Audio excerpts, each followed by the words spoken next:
In our second year at university, we took a house together, 29 Ashfield Road, just down from the station, first house in the street.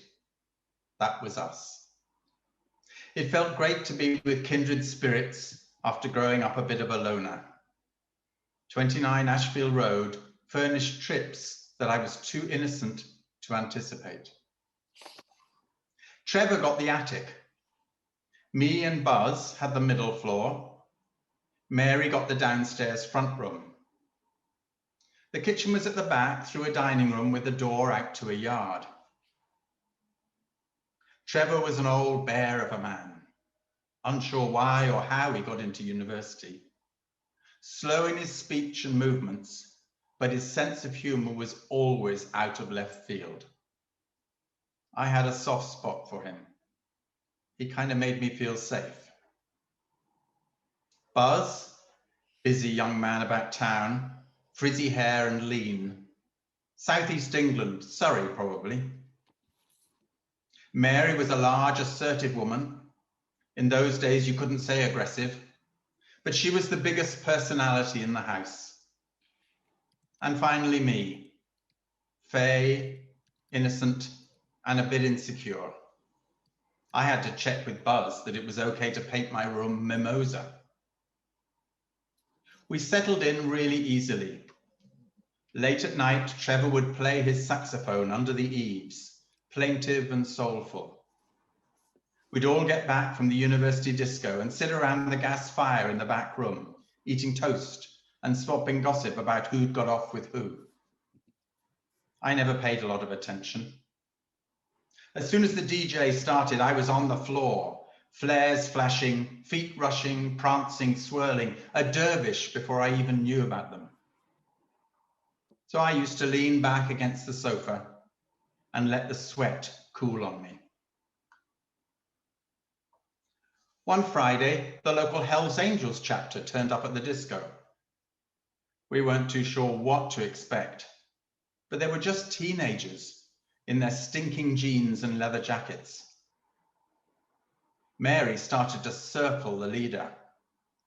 Tall, thin, very contained, as if he wasn't actually in the room. They did their ritual dance to Sly and the Family Stone and ended up mating in the front room whilst we had another round of toast. He's called Edge, announced Mary the next morning. He's moving in. Fine, we chorused. One more mouth to feed, but that was okay. We heard him before he got to the front door that evening. Roaring motorbikes, spinning tires, screeching into Ashfield Road. He hadn't come alone. There were 4 other bikers with him. He headed into Mary's room. The others walked past us in the back room and went down into the cellar with sleeping bags. The chapter's split, said Mary by explanation. He was the deputy, now he's the leader, new chapter. Edge was shy.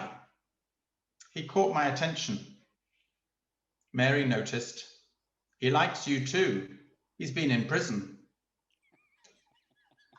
They became a couple. We got the teenagers. The smell from the basement caught in the back of your throat, especially if they were breaking in a new pair of jeans.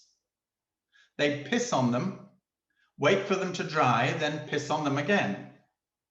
The object was to get them so rigid with dried piss that they would stand up on their own.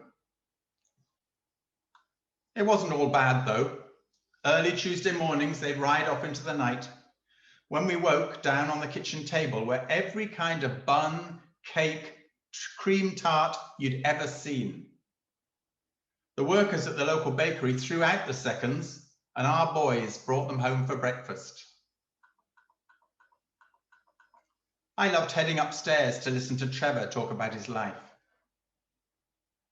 I played sax at Ronnie Scott's in the 50s. I knew Spike Milligan. There was lots of drugs, too many. It got so bad, I had to go cold turkey in a cottage in the Lake District Me and a friend. We only had the Bible to read. That was so Trevor, to find interest in a Bible as he sweated out years of addiction. I'm clean now. Do a bit of dope if someone's offering.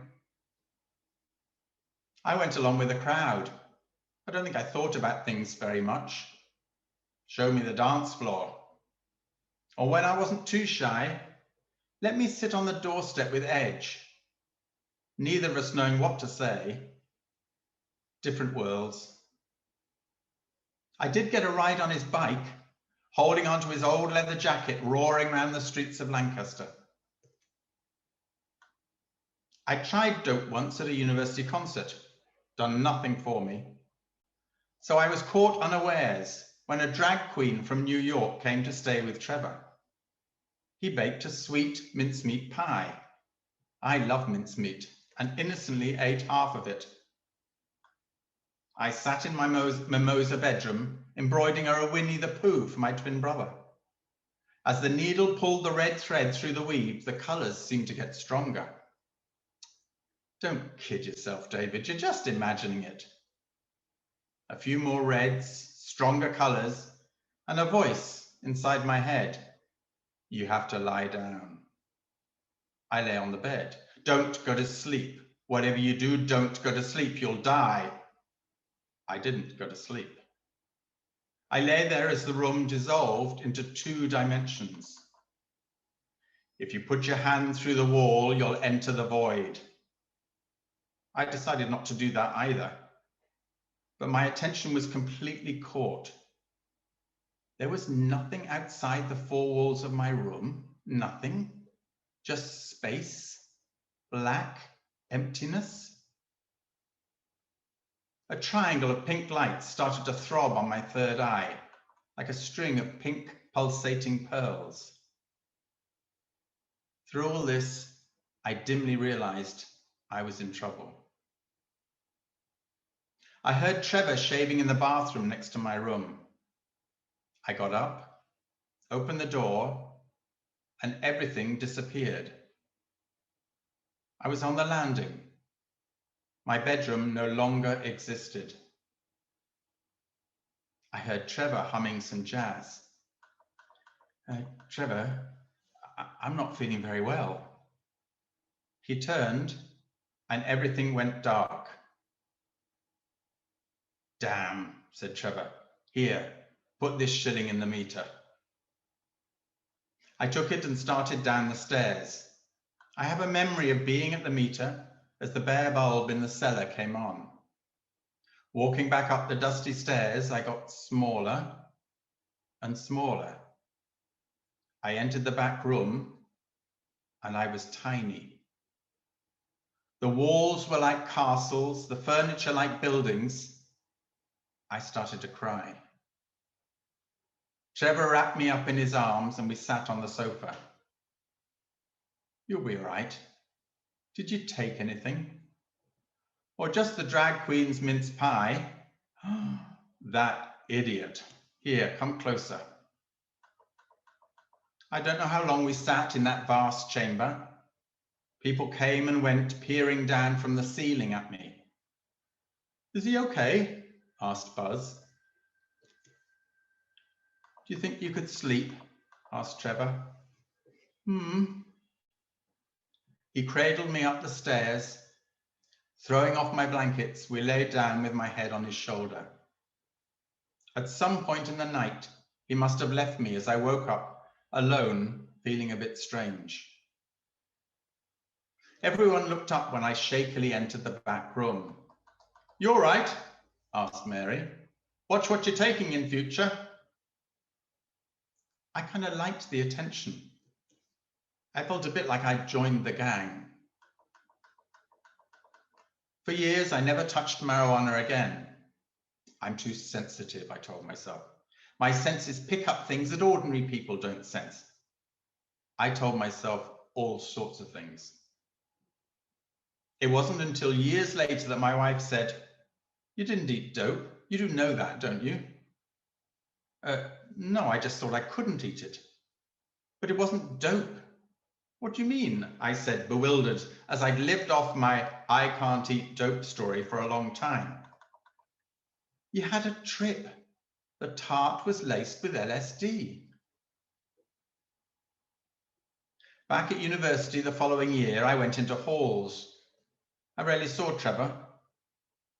One night I went down to the chip van in the corner of the car park. A familiar figure had just picked up his chips. Hey, Trevor, how are you? Not bad. Where are you living?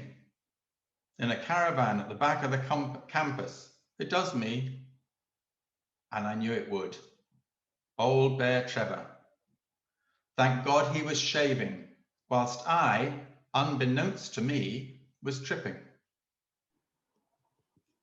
David, thanks so much. That was brilliant. Absolutely brilliant. Thank What you. a wonderful, eclectic little community in that house. It was mad. We were connected to some of the kind of really hard left politicos, the International Marxist Group and stuff like that. And they used to come round and they'd say, oh, the freaks in the attic, the bourgeois boys are on the middle floor, and the working classes are in the cellar. Needless to say, you were the bourgeois, I assume. Oh, totally. Rosa bedroom lot. That is it's just a brilliant story. I mean, the insights into the treatment of the genes. Oh yeah, I mean, what happened, which was really funny, it was the 70s, so the university was very into kind of alternative courses, and one of the courses we did was modern life in literature, film and sound. So we did the Beatles, the Stones, and I asked to do my project for that year on Hell's Angels, so they let me do it. So I basically recorded them. I went on the bikes. Also, it's a real shame I haven't kept it, because it would be probably quite a hoot. But yeah, no, they explained exactly the whole process and all that kind of stuff. The other thing they did, one weekend a year, they went up to the mountains outside Lancaster, to a cave, and they nicked someone's sheep, and they killed it and, you know, cooked it over a fire, like real kind of wild men stuff. And then they'd come back and we'd feed them. Lord, my God. Well, I suppose this per sheep was going to end up dead at some point, so they hastened its end. Wow, there's just so much in that. Always, you know, that line. He likes you too. He's been in prison. I mean, that just is hilarious. And the idea of you in that house doing embroidery. Yep. Oh, I did. Oh, you had quite a student existence, didn't you? I did. I've done many things in my time, Paul. Oh, great. David, thank you so much. Pleasure. I mean, you'll always know to avoid a drag queen's mince pies. Oh, never again. Never again. Never again. But thank you. Thank you. Thank great you. to see you. Thanks, mate.